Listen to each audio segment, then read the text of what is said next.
ఒకప్పుడు శ్రీ మహావిష్ణువుకి కోరిక పుట్టింది పరమశివుణ్ణి సహస్ర కమలాలతో పూజ చెయ్యాలని. 1000 తామర పువ్వులు తీసుకొచ్చి బుట్టల్లో పెట్టుకుని ఒక్కొక్క నామం చెప్తూ శివ సహస్రంతో పూజ చేస్తున్నాడు. 999 నామములు అయిపోయాయి. 1000వ నామం దగ్గరికి వచ్చేటప్పటికి ఉండవలసిన ఒక్క పువ్వుని పరమశివుడు తన యొక్క శక్తి చేత అంతర్ధానం అయిపోయేటట్టు చేశాడు. 1000వ నామం దగ్గరికి వచ్చేటప్పటికి పువ్వు లేదు. పూజ మధ్యలో మాట్లాడకూడదు, పిలవకూడదు. 1000వ తామర పువ్వు తక్కువైపోతే చూశాట. ఓహో, పరమశివుడు ఒక పువ్వు కనపడకుండా చేశాడు.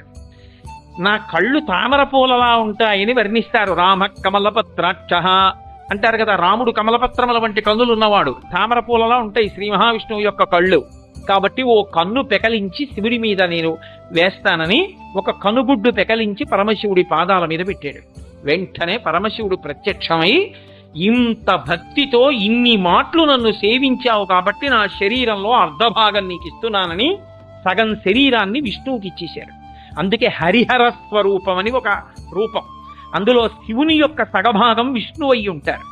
ఆర్యామహాదేవి అన్న పేరుతో శివుని యొక్క దేహార్ధ భాగమును పొందినటువంటిది శ్రీ మహావిష్ణువే.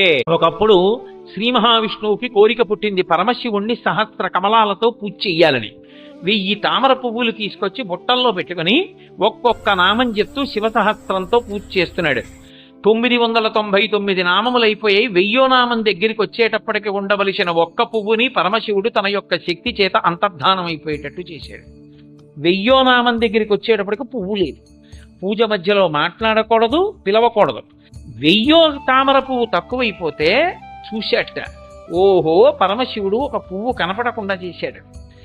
నా కళ్ళు తామర పూలలా ఉంటాయని వర్ణిస్తారు. రామ కమలపత్రాక్ష అంటారు కదా. రాముడు కమలపత్రముల వంటి కన్నులు ఉన్నవాడు. తామర పూలలా ఉంటాయి శ్రీ మహావిష్ణువు యొక్క కళ్ళు.